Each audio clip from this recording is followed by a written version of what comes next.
Happy New Year, selamat tahun baru. Dan selalu Abuna jelaskan bahwa apa yang dimulai bersama Tuhan, maka di sepanjang itu, di sepanjang apa yang akan kita kerjakan di titik awal, kalau kita memulai bersama Tuhan, Tuhan sendiri akan menjaga, memelihara, memberkati dan mengurapi. Haleluya. Kita mengawali tahun 2021 bersama Tuhan. Dan ada satu firman Tuhan yang akan berbicara kepada kita pagi ini sebagai pesan dan pegangan untuk kita menjalani kehidupan kita di sepanjang tahun 2021.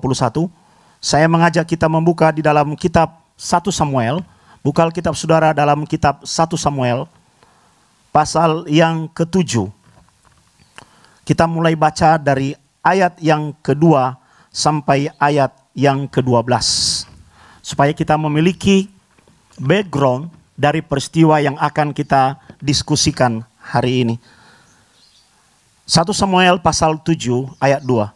Sejak saat itu tabut itu tinggal di Kiryat Yearim. Berlalulah waktu yang cukup lama, yakni 20 tahun. Dan seluruh kaum Israel mengeluh kepada Tuhan. Lalu berkatalah Samuel kepada seluruh kaum Israel demikian. Jika kamu berbalik kepada Tuhan dengan segenap hati, maka jauhkanlah para allah asing dan para asitoret dari tengah-tengahmu, dan tujukanlah hatimu kepada Tuhan, dan beribadahlah hanya kepadanya. Maka ia akan melepaskan kamu dari tangan orang Filistin. Kemudian orang-orang Israel menjauhkan para Baal dan para asitoret, dan beribadah hanya kepada Tuhan. Lalu berkatalah Samuel, kumpulkanlah segenap orang Israel ke Mispa, maka aku akan berdoa untuk kamu kepada Tuhan. Setelah berkumpul di Mispa, mereka menimba air dan mencurahkannya di hadapan Tuhan. Mereka juga berpuasa pada hari itu dan berkata di sana, kami telah berdosa kepada Tuhan. Dan Samuel menghakimi orang Israel di Mispa. Ayat 7, ketika didengar orang Filistin bahwa orang Israel telah berkumpul di Mispa, majulah raja-raja kota orang Filistin mendatangi orang Israel. Serta didengar orang Israel demikian, maka ketakutan mereka terhadap orang Filistin. Lalu kata orang Israel kepada Samuel, janganlah berhenti berseru bagi kami kepada Tuhan, Allah kita, supaya ia menyelamatkan kami dari tangan orang Filistin. Sesudah itu Samuel mengambil seekor anak domba yang menyusu, lalu mempersembahkan seluruhnya kepada Tuhan sebagai korban bakaran. Dan ketika Samuel berseru kepada Tuhan bagi orang Israel, maka Tuhan menjawab dia. Ayat 10. Sedang Samuel mempersembahkan korban bakaran itu, majulah orang Filistin berperang melawan orang Israel. Tetapi pada hari itu Tuhan mengguntur dengan bunyi yang hebat ke atas orang Filistin dan mengacaukan mereka sehingga mereka terpukul kalah oleh orang Israel. Keluarlah orang-orang Israel dari Mispa mengejar orang Filistin itu dan memukul mereka kalah sampai hilir Betkar. Ayat 12 kita baca sama-sama. Kemudian Samuel mengambil sebuah batu dan mendirikannya antara Mispa dan Yesana. Ia menamainya Ebenhazer, katanya, sampai di sini Tuhan menolong kita. Hari ini Abuna akan membagi firman kepada kita semua yang bertopik Ebenhazer. Sampai di sini Tuhan apa saudara? Menolong kita. Katakan bersama-sama dengan Abuna, Ebenhazer. Saudara, di dalam hampir seluruh budaya di Timur Tengah, bahkan di Indonesia, setiap kali ada peringatan, pesta adat, atau ada peristiwa yang sangat penting, maka cara orang untuk mengingat peristiwa itu, mereka mendirikan tugu batu. Abuna kan dari Nias. Jadi kalau dalam satu kampung ada seorang tokoh masyarakat mengadakan pesta besar, namanya Owasa, dia akan mengundang penduduk dari kampung-kampung lain, dan di akhir pesta itu mereka akan mendirikan tugu batu sebagai tanda peringatan bagi seluruh generasi yang mungkin belum lahir pada saat pesta besar itu dilakukan. Itu menjadi tanda peringatan. Demikian juga di Timur Tengah, di masa Alkitab, bahkan sampai dengan hari ini. Ada orang-orang yang mempertahankan adat, kebiasaan ini, kearifan lokal namanya. Ketika mereka membuat sebuah acara, kegiatan yang perlu dikenang, yang perlu diingat oleh generasi, mereka mendirikan tugu batu. Dan berkali-kali kita membaca di dalam Alkitab Perjanjian Lama. Setiap kali Allah bekerja bagi bangsa Israel, para nabi, para tokoh, para hakim yang bekerja atas mandat Tuhan, membuat tugu dan mendirikan tugu batu supaya Israel dan keturunannya mengingat akan peristiwa itu. Termasuk yang terjadi di Ebenezer. Ebenezer sesungguhnya adalah nama sebuah tempat di Palestina. Itu nama. Tetapi ada sesuatu yang terjadi di Ebenezer itu, sehingga nabi yang memerintah Israel, yang menghakimi Israel pada masa itu adalah Samuel, perlu mendirikan tugu batu sebagai tanda peringatan atas yang terjadi di Ebenezer. Dan kalau kita melihat artinya secara etimologis, Ebenezer berarti sampai di sini. Artinya sampai di tugu batu ini Tuhan menolong kita. Amin. Anda mengerti backgroundnya? Yang menjadi pertanyaannya adalah, kenapa Samuel mendirikan tugu batu di Ebenezer dan menamakan batu itu Ebenezer, the stone of help, batu penolong, batu yang memperingati bahwa ada pertolongan Tuhan. Itu arti Ebenezer, the stone of help. Mari kita kilas balik ke belakang, saudaraku. Bangsa Israel dengan bangsa Filistin ini saling berperang. Mereka bertetangga dan selalu secara militer Palestina itu, orang-orang Filistin selalu menang dan berkuasa atas orang Israel.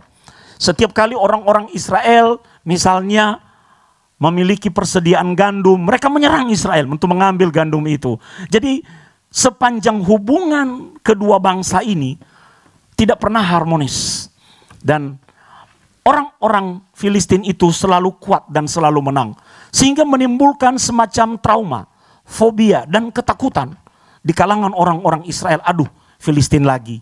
Aduh, Filistin lagi. Dan mereka selalu berperang. Suatu ketika, saudara, bangsa Israel ini kan hidup di tengah-tengah bangsa Filistin. Sehingga terjadi yang disebut dengan akulturasi.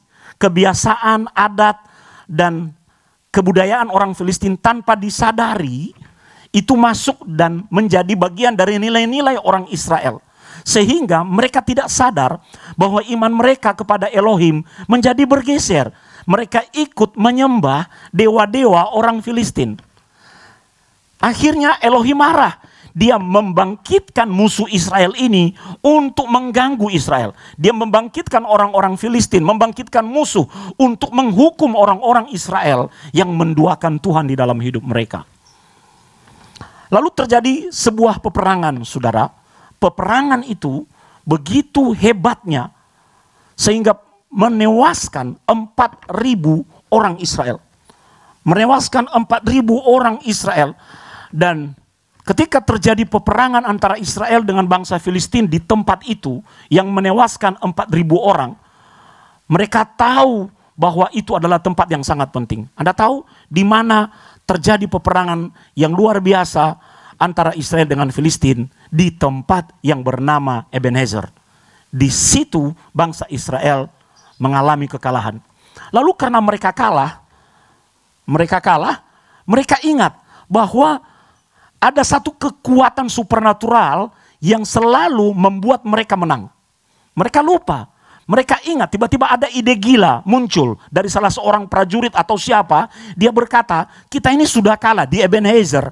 4.000 orang dari kita mati. Jangan lupa kita punya tabut perjanjian. Perhatikan ya. Mereka baru ingat tabut. Tabut itu adalah lambang kehadiran Tuhan. Berarti dalam pertempuran di mana mereka kalah dan 4.000 orang mati, mereka mengandalkan kehebatan, kekuatan dan kemampuan perang mereka sendiri. Tiba-tiba mereka ingat, kita lupa. Kalau kita bawa tabut, menurut cerita nenek moyang kita, di mana ada tabut, maka pasti ada kekuatan supernatural yang akan membuat kita menang. Betul saudara? Lalu mereka bertanya, di mana sekarang tabut itu? Di mana? Orang kalau sudah terdesak baru ingat Tuhan biasanya.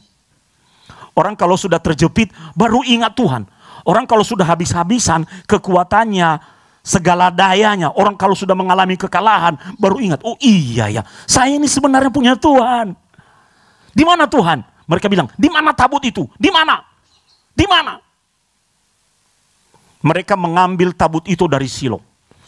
Tujuannya apa? Supaya mereka punya kekuatan, dalam tanda kutip, jimat untuk memenangkan peperangan terhadap orang Filistin.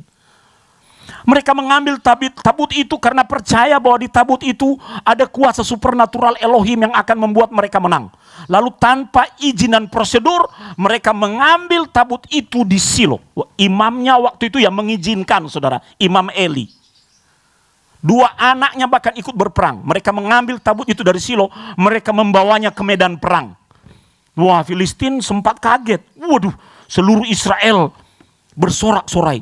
Ada tabut di tengah-tengah mereka. Menurut cerita nenek moyang kita, kalau ada tabut di tengah-tengah Israel, mereka pasti akan menang. Tapi mereka menguatkan hati kita. Ya sudah, kita tetap hadapi mereka. Anda tahu apa yang terjadi? Muncul peperangan yang kedua. Peperangan yang pertama Israel kalah di Ebenezer. Lalu mereka pergi ke Silo mengambil tabut sebagai jimat kemenangan mereka. Makanya kita nggak boleh menunggangi Tuhan untuk kepentingan kita loh, saudara. Mereka baru ingat Tuhan dan mereka menunggangi Tuhan supaya mereka menang. Lalu terjadi peperangan. Anda tahu apa yang terjadi dalam peperangan yang kedua? Israel bukannya menang. Walaupun mereka membawa tabut, tapi kalah. Pasukan pejalan kaki 30.000 orang mati. Kalah dalam peperangan. Bukan hanya itu. Tabut yang mereka agung-agungkan, dengung-dengungkan sebagai jimat, lambang kehadiran Elohim, disita oleh orang Filistin. Bangsa Israel kalah 2 kali. Mengerikan, saudara. Makanya hati-hati. Kalau kita mau menunggangi Tuhan di dalam hidup ini, untuk kepentingan-kepentingan kita, menggunakan Tuhan untuk ambisi-ambisi kita, menggunakan Tuhan secara tidak prosedural. Ingat Daud ketika dia membawa tabut perjanjian dari rumah Obed-Edom ke Yerusalem, ada 2 kali Daud melakukan itu. Cara yang pertama tidak prosedural. Tabut perjanjian diangkut bukan oleh imam. Akhirnya Tuhan marah. Seperti itu loh. Tanpa sadar kita perlu merefleksikan diri kita. Apa yang membuat kita gagal di tahun 2020? Mari kita review kembali ke belakang. Jangan-jangan pertama karena kita mengandalkan kekuatan sendiri, tidak melibatkan Tuhan. Atau kita terlihat mengandalkan Tuhan tapi sebenarnya menggunakan Tuhan, menungganginya untuk kepentingan dan kemenangan kita. Bukan sesuai dengan rencana Tuhan. Kita kehilangan banyak hal. Itu yang menjadi latar belakang dari kisah ini. Bukannya menang, yang mati malah 30.000 orang. Dan tabut Tuhan disita dibawa ke negara orang Filistin. Tapi memang Elohim ini luar biasa. Ketika mereka membawa tabut ini di kuil Baal, dewa mereka, Dagon, roh Allah bekerja, kuasa Tuhan bekerja di dalam kuil itu, sehingga patung itu jatuh. Lalu orang-orang Filistin itu mengalami penyakit bisul yang mengerikan. Sehingga mereka memindahkan dari satu kota ke kota yang lain. Setiap dipindahkan di satu kota itu, tulah menimpa kota itu. Masalah muncul di kota itu. Kota ini protes, dipindahkan ke sini. Ini nggak mau terima, pindah. 7 bulan. Tabut perjanjian disita oleh orang Filistin. 7 bulan. Dan sengsara sengsara dialami oleh orang-orang Filistin. Akhirnya mereka berkata, gara-gara tabut ini, kita harus kembalikan tabut ini.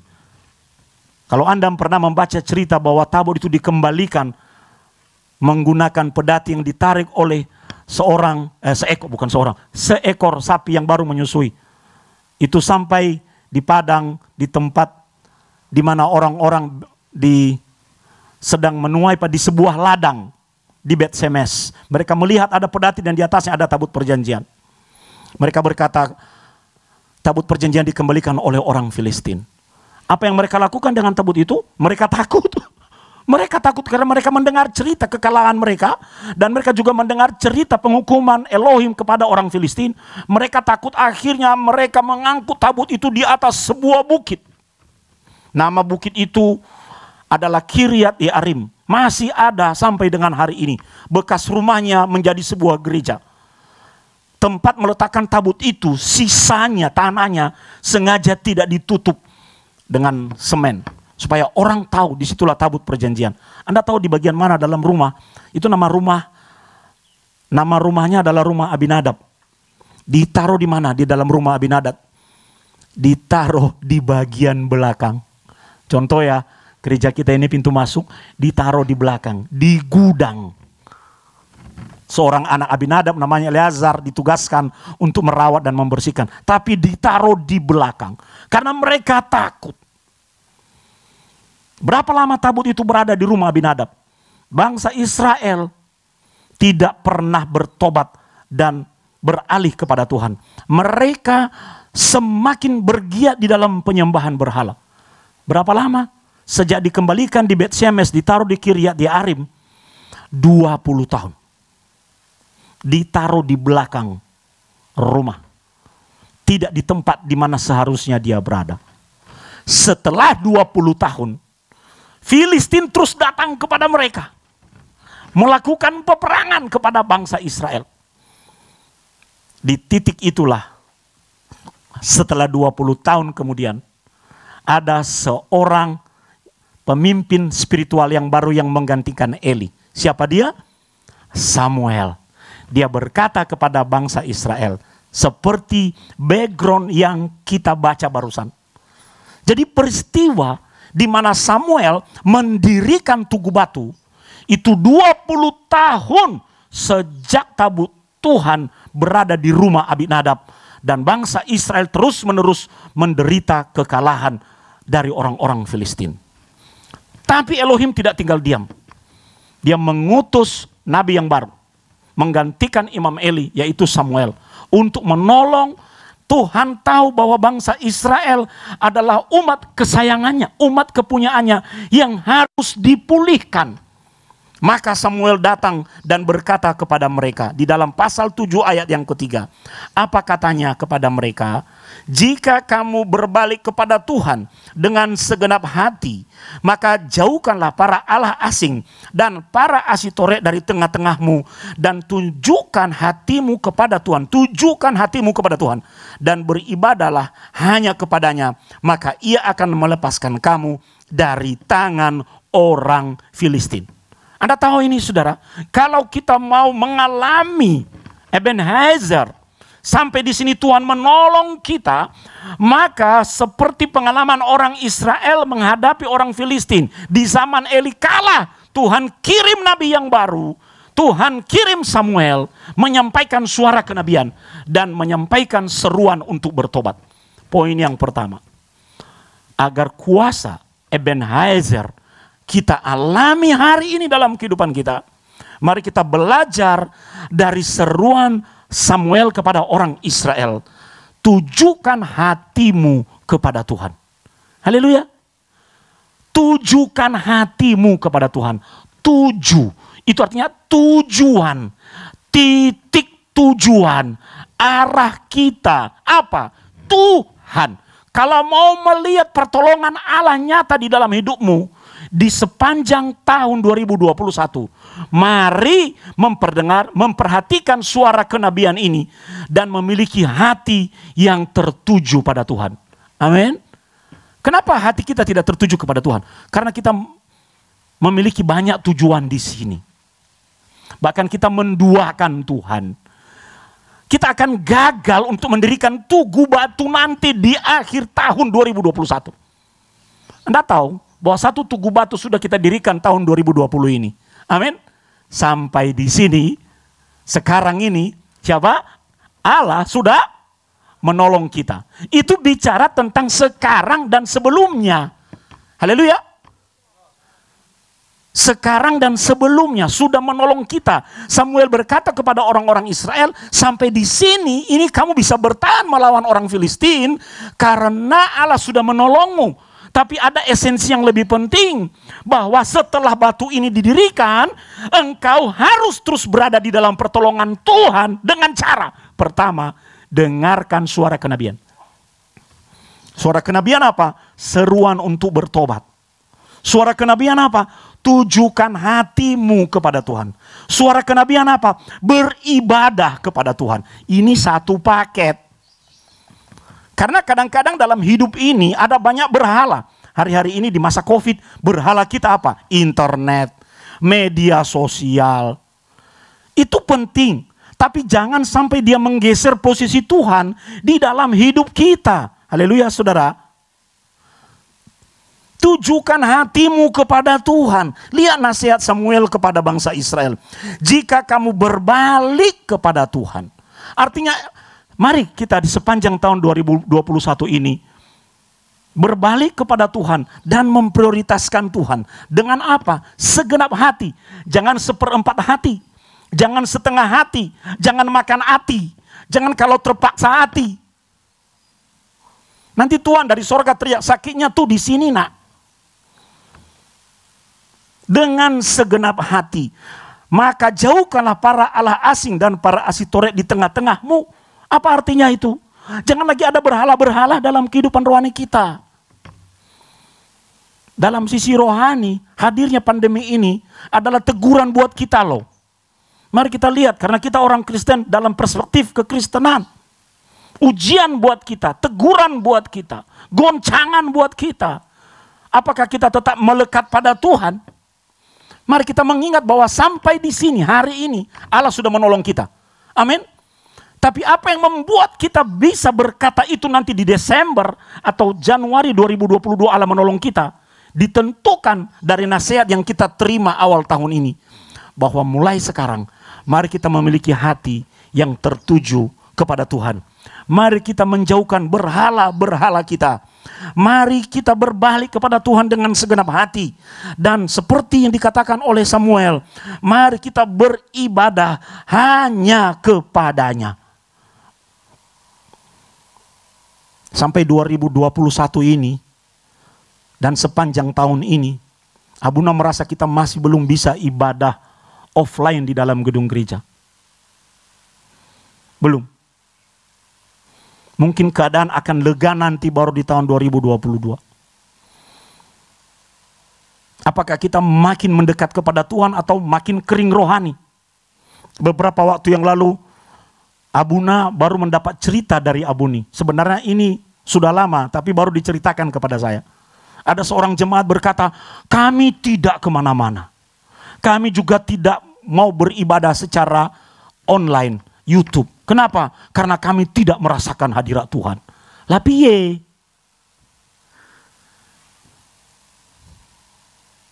Ya kan? Kami tidak bisa merasakan. Saudara, Tuhan itu ada di mana-mana. Haleluya. Ketika hatimu mencari Tuhan, manifestasi hadiratnya bisa menjamahmu. Lah kok kebalik? Abuna juga pernah mendengar, luar biasa, walaupun kami beribadah di rumah Abuna, kami merasakan lawatan dan jamahan Tuhan. Jadi sebetulnya ini bukan karena tempat saudaraku, tapi soal hati kita. Haleluya. Kalau hatimu udah gak seret, gak cocok, jangan salah-salahkan ibadah. Hatimu belum sepenuh hati, separuh, seperempat, atau sepersekian saja yang kepada Tuhan. Kita mencoba mengatur Tuhan, harusnya begini. Dia maunya altar call, jamah. Lah COVID, jamah. Maunya gitu. Mau ngatur Abuna, nggak bisa. Jamah kamu ke jamah benaran. Masuk hadirat Tuhan selama-lamanya. Ini loh, perspektif kita itu harus berubah. Di sisi family sudah mulai harus menyadari bahwa di sepanjang tahun ini kita harus membangun kehidupan rohani kita yang berbeda. Amin, amin. Jangan ingat-ingat dulu ibadah secara offline di dalam gedung gereja. Situasi menghendaki kita demikian, kita yang harus beradaptasi, menyesuaikan diri. Apapun yang terjadi, cara kita terhubung dengan Tuhan itu tidak boleh berubah. Anda bisa merasakan Tuhan di rumahmu. Amin, amin. Anda bisa merasakan hadirat Tuhan ketika Anda beribadah kepadanya, walaupun itu secara online. Perhatikan syarat ini. Ini bagian yang pertama, saudara. Coba kita lihat. Semakin jelas Samuel mengatakan di dalam ayat yang keempat. Kemudian orang-orang Israel menjauhkan para Baal dan para Asitoret dan beribadah hanya kepada Tuhan. Ini artinya mereka bertindak melakukan itu. Bertindak benar-benar, bukan ya, bukan amin, bukan ha-ah. Orang Semarang kan he-eh. Kalau Anda ketemu he-eh, he-eh-ho. Nah itu pasti dari Semarang itu. Ho-oh. Bukan ho-oh. Bukan he-eh. Bertindak. Tunjukkan. Yang namanya bertindak itu adalah perubahan perilaku. Teramati. Terukur. Itu yang Tuhan mau lihat, saudara. Karena bangsa Israel sudah lama berada di dalam penjajahan orang Filistin. Ada sebuah hal yang sangat menarik, saudara. Ada sebuah hal yang sangat menarik. Saya akan baca kepada saudara. Lalu berkatalah Samuel, kumpulkanlah segenap orang Israel ke Mispa di dalam ayat yang kelima. Maka aku akan berdoa untuk kamu kepada Tuhan. Ayat ke-6, setelah berkumpul di Mispa, mereka menimba air dan mencurahkan di hadapan Tuhan. Mereka juga berpuasa pada hari itu dan berkata di sana, kami telah berdosa kepada Tuhan. Dan Samuel menghakimi orang Israel di Mispa. Ketika, lihat ayat yang ke-7. Ketika didengar orang Filistin bahwa orang Israel telah berkumpul di Mispa, majulah raja-raja orang Filistin mendatangi orang Israel. Serta didengar orang Israel demikian, maka ketakutanlah mereka terhadap orang Filistin. Coba lihat. Seruan kenabian sudah diperdengarkan. Israel bertindak. Dan mereka berkumpul di Mispa. Katakan berkumpul di Mispa. Saudara, Mispamu hari ini adalah rumahmu. Bangun Mispamu, tempatmu berkumpul.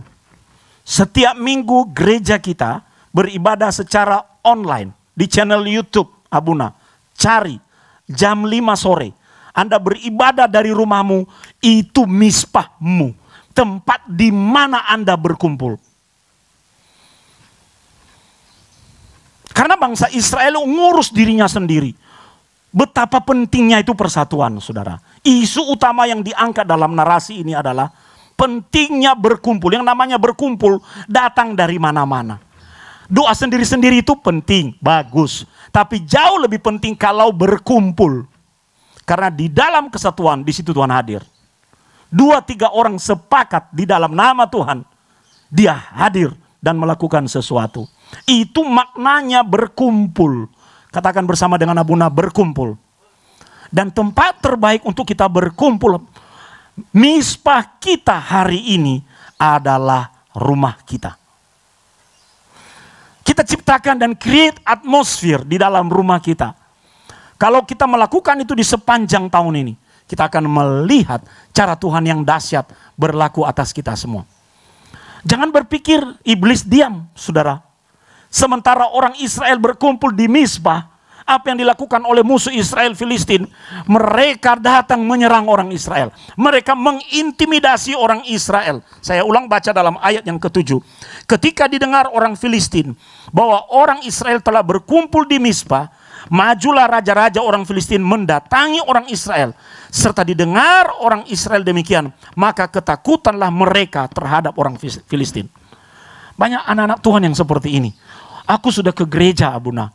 Aku sudah beribadah. Tapi kok serangan masih terjadi?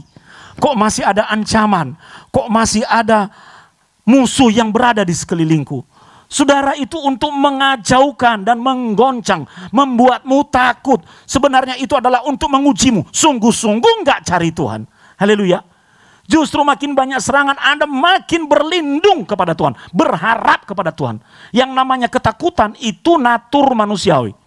Tapi cara anak Tuhan mengelola ketakutannya, ingat yang selalu Abuna katakan, put your trust in God.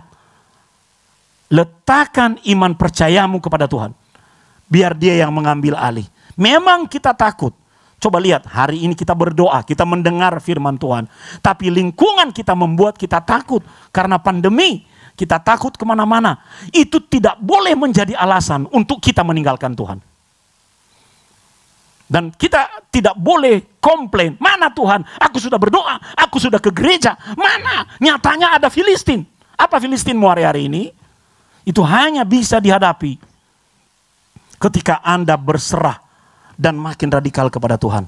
Lihat ayat yang ke-8. Lalu kata orang Israel kepada Samuel, janganlah berhenti berseru bagi kami kepada Tuhan Allah kita, supaya ia menyelamatkan kami dari tangan orang Filistin. Jangan berhenti berseru. Ini namanya mereka meminta agar Samuel bersyafaat kepada mereka. Di mana? Di Mispa.